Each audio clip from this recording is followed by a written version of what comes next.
Ginito ni Board Member Ryan Mabinda na hindi na sapat ang salukuyang 17 pesos kada kilo ho ng farm gate price ng palay sa lalawigan ng Palawan dahil sa patuloy na pagtaas ng gastos ng mga magsasaka. Ayon po kay Board Member Top Notcher Ryan Mabinda, tumaas po ng halos 50% ang presyo ng mga abono at iba pang farm inputs. Kung kaya't mabot na ho sa mahigit 2,000 pesos ang karaniwang gastos ho ng mga magsasaka sa kanilahong mga pangangailangan sa produksyon. Dahil dito, nais niyang mamyandahan ang umiiral na ordinansa kaugnay ng farm gate price ng palay upang matiyak na ayon nito sa kasalukuyang production cost.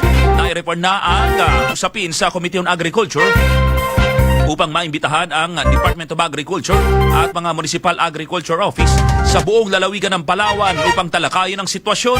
Layunin ng pagdinig na matukoy ang aktual na production cost ng palay sa lalawigan at masuri kung sapat ang kasalukuyang 17 pesos kada kilo ng farm gate price sa Palawan. Express Balita sa Umaga. Papadala ng usaping ito sa Committee on Agriculture. Nais ko pong samantalahin ang pagkakataon na baka pwede nating mahilingan.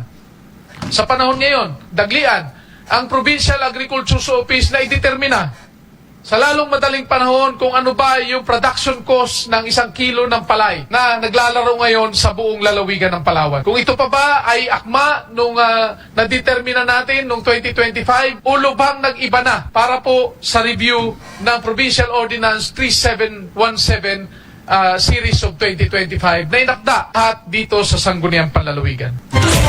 Express Balita sa Umaga.